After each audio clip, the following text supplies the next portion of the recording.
जी हाँ, तो हमारे साथ इस वक्त हमारे एडिटर अजय शुक्ला भी हमारे साथ जुड़ गए। उनके पास भी चलते हैं क्योंकि दिल्ली की हमने तस्वीर देखी, दिल्ली में किस तरह से कोरोना के मामले बढ़ रहे हैं, लेकिन एक तस्वीर जो बार बार आज जहन में आती है वो है बांद्रा की, मुंबई के बांद्रा की तस्वीर, जहां पर हजारों सैकड़ों हजारों मजदूर सड़क पर आ गए। उसके बाद पुलिस लाठीचार्ज करती है। अगर आपके जहन में कुछ और तस्वीरें ताजा होंगी तो दिल्ली की तस्वीरें भी थी आनंद विहार की, वहां पर भी इसी तरह की भीड़ इकट्ठा हुई थी।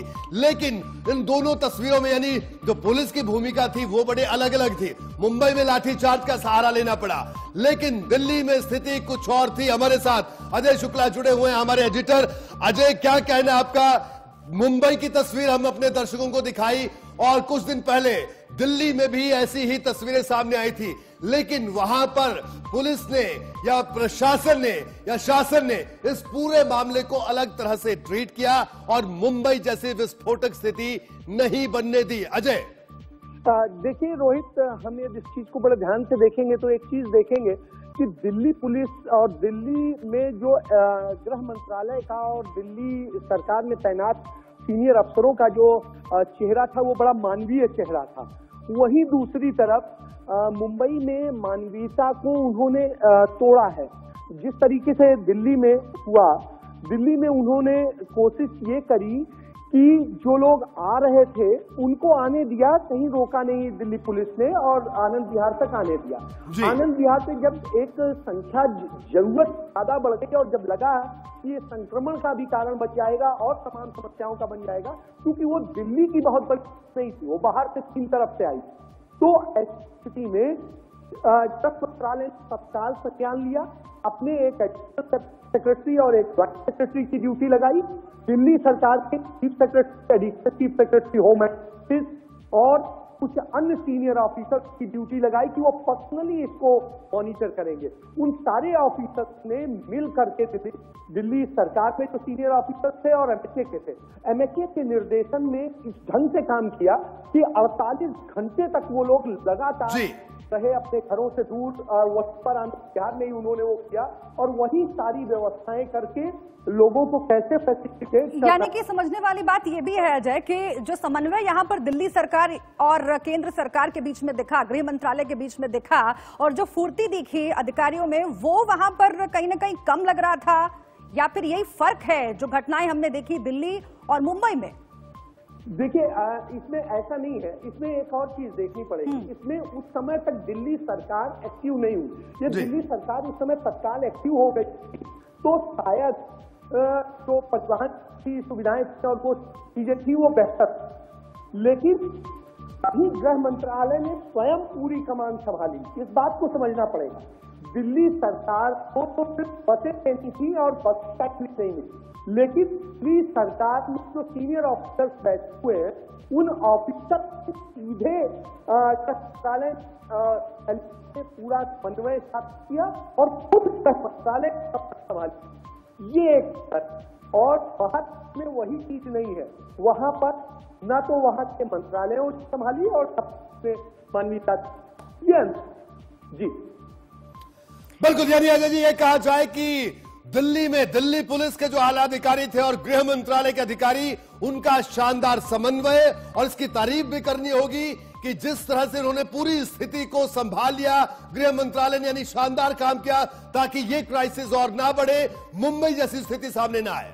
रोहित, इसमें एक और चीज देखनी पड़ेगी। दिल्ली में हम दिल्ली पुलिस ने जो दिखाया वो तो दिखाया, उसके साथ में सबसे बड़ा रोल जो दिल्ली सचिवालय में बैठे ऑफिसर्स हैं, जो सेक्रेटरीज लेवल के ऑफिसर्स हैं, चीफ सेक्रेटरी हो, एडिशनल चीफ सेक्रेटरी हो, इन लोगों ने बहुत बड़ी भूमिका निभाई है। असलियत में सबसे बड़ी भूमिका गृह मंत्रालय के निर्देशन पर इन लोगों ने। और अजय, जहां तक मुझे याद आ रहा है, बिल्कुल ठीक कह रहे हैं कि जो अधिकारियों की भूमिका है वो बहुत बड़ी रही, सरकार की भूमिका जो है वो बहुत बड़ी रही।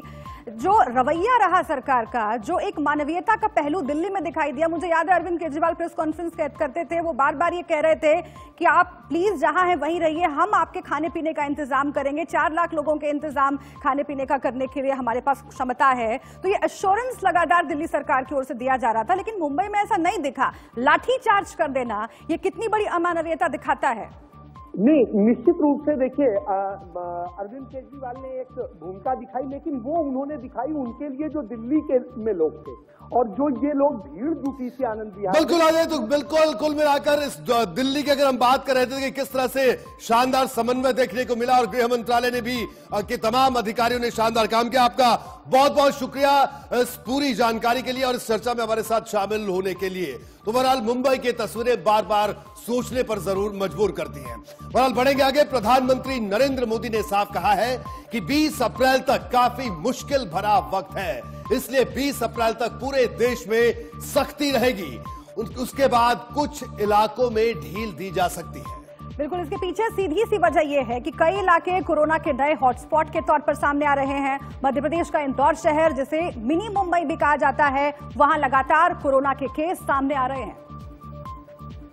जी हाँ, वहीं अगर इंदौर की बात करें, इंदौर में आंकड़ों की बात करें तो इंदौर में 56 नए कोरोना केस मिले हैं, जिन्हें मिलाकर अब तक 362 कोरोना पॉजिटिव मिल चुके हैं। इंदौर में कोरोना से 35 लोगों की मौत हो चुकी है, हालांकि 37 लोग ठीक भी हो चुके हैं। आपको बता दें, ये वही इंदौर है जहां डॉक्टरों पर पत्थरबाजी की गई थी, जबकि डॉक्टरों की टीम कोरोना मरीजों को देखने पहुंची थी।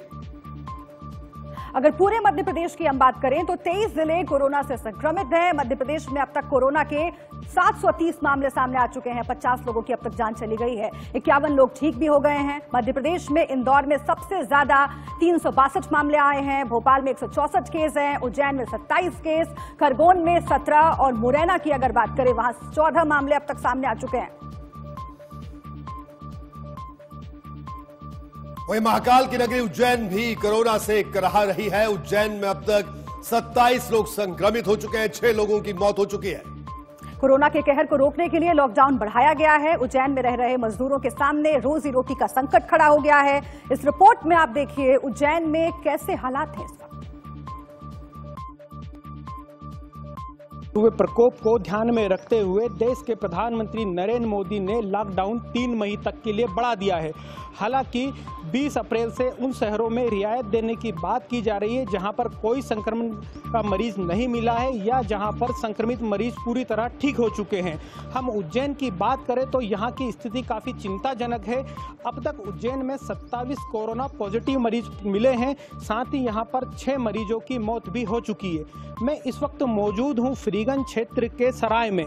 आप यहां देख सकते हैं कि आम दिनों में यहां पर सैकड़ों की संख्या में मजदूर दिहाड़ी क्षेत्र से आते हैं, साथ ही वे काम की तलाश में यहां आते हैं, परंतु अब आप देख सकते हैं कि इक्का दुक्का मजदूर यहां दिखाई दे रहे हैं जो कि यहां पर भोजन की तलाश में आए हुए हैं। मैं कुछ मजदूरों से ही बात करूंगा कि दादा आप यहां पर आए हैं, लॉकडाउन बढ़ गया, आपको जानकारी है? हाँ, लॉकडाउन बढ़ चुका है, 3 मई तक का हो चुका है। इसमें मजदूर को परेशानी है, सब में ज़्यादा यहाँ पर भोजन आता है, उससे कुछ गुजारा नहीं हो पा रहा है मजदूर का। इसमें हमारे को परेशानी आ रही है। काम धंधा जो रोज करता है, रोज खाता है, उसको परेशानी सब में ज़्यादा है। जो लॉकडाउन की वजह से लोग घरों में हैं, ऐसे में तरह तरह की तस्वीरें सामने आ रही हैं। कोई मस्ती कर रहा है, कोई नाच गा रहा है। आइए आपको ऐसे ही एक तस्वीर दिखाते हैं। शबाना आजमी किस तरीके से पति जावेद अख्तर के सूप पीने के अंदाज को गाना गाकर बयां कर रही हैं, आप भी देखिए। तो immediately what his repartee was, please remember that this song is to the tune of the most romantic song of all times, अभी न जाओ छोड़ के दिल अभी भरा नहीं।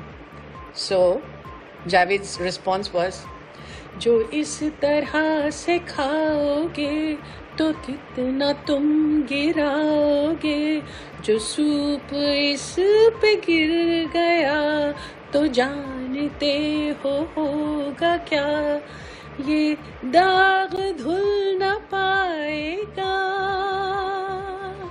ये दाग धुल न पाएगा, जो धोएगा बचा, जो धोएगा बताएगा कि साबुन इस पे घिस दिया, ये दाग पर मिटा नहीं। Isn't it delightful? And now for those... जी हाँ, तो शबाना आजमी को आपने देखा और हम आपसे भी यही बात कहते हैं कि आप भी घर पर रहिए, घर पर गाइए, कुछ नया करिए, लेकिन स्टे एट होम, घर पर ही रहिए। तो बहरहाल हमारे आज के इस खास कार्यक्रम में इतना ही। दीजिए इजाजत। नमस्कार। नमस्कार।